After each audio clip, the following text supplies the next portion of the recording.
My name is Peter Sohn. I'm the director of Elemental, and really excited to be here. How did you start your career in animation?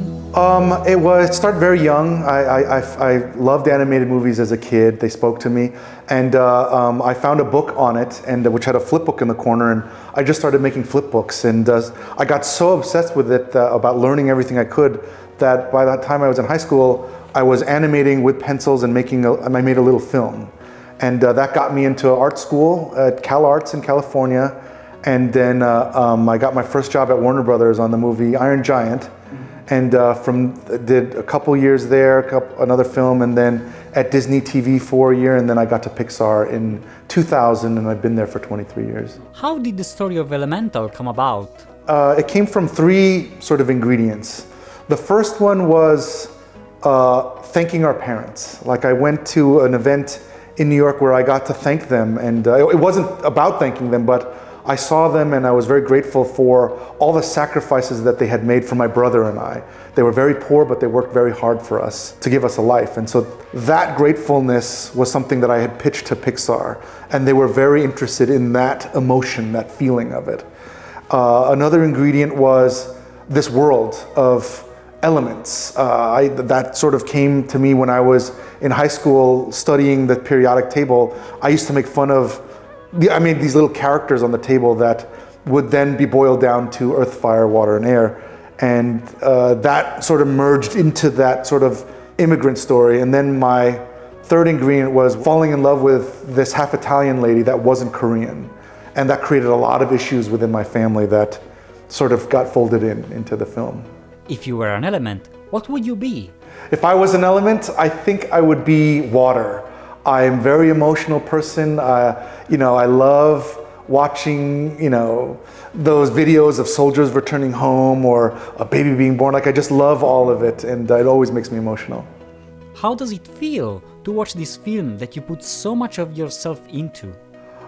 It is one of the greatest experiences I've had. I never wanted it to be this personal, and essentially the film is personal to the crew, so much of the crew, because they all share their stories and they put themselves into the film. Like, so many moments came from so many of our members of the team, and that was something I'm very proud of, that it wasn't just pieces of me, it was pieces of everyone, and the fact that people were connecting to that just is very moving.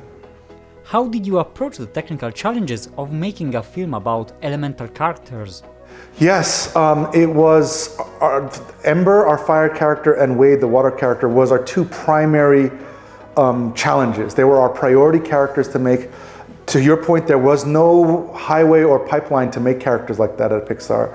They were used to making toys or humans or cars, and having characters that were essentially a special effect was very difficult. I was very naive. Like, so much of computer simulations are something that you run, meaning like you don't control it, you just turn it on and it'll just start to move and look like fire or water.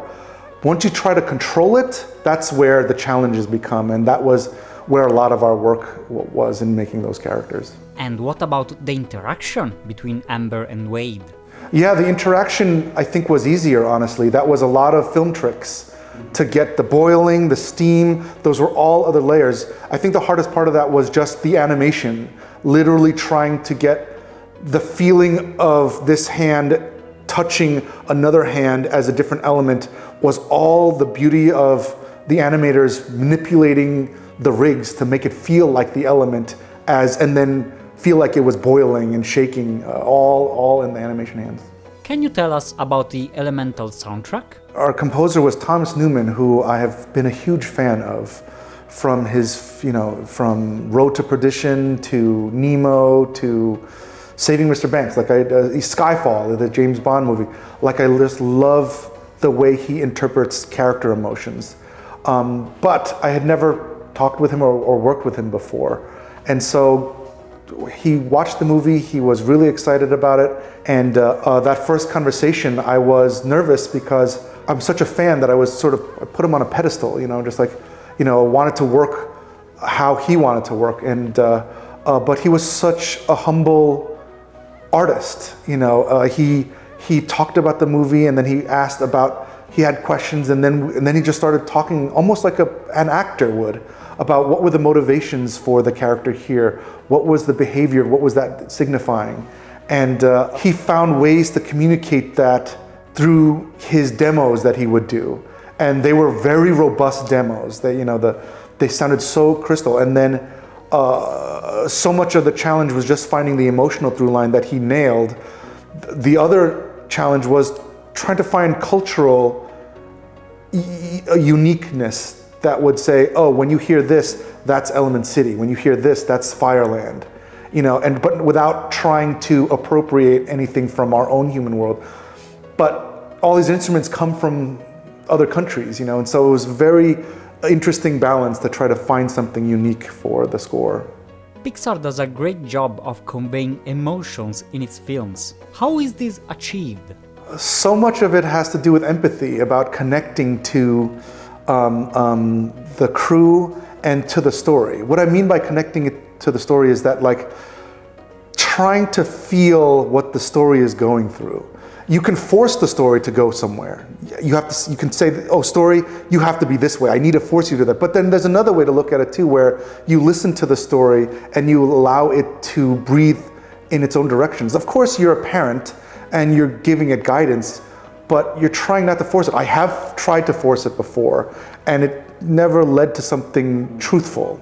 Animation takes forever. You're watching something over and over again. And so you have to save parts of yourself. So when an artist shows you their work for the first time, or we look at the movie for the first time all put together, you have to say, okay, I'm gonna watch this as an audience, I'm gonna watch it with my heart, I'm not gonna watch it with my brain, I'm gonna take all that out and just watch it. And then after watching it, be critical over it and start to see it for what it is. If you can protect that, then you'll have longer longevity without losing objectivity. And so there's that part of it, but you have to feel it. So like if you're putting something together, you're hearing a performance or you're watching animation, you have to save that part of you that feels the electricity of the emotions of it.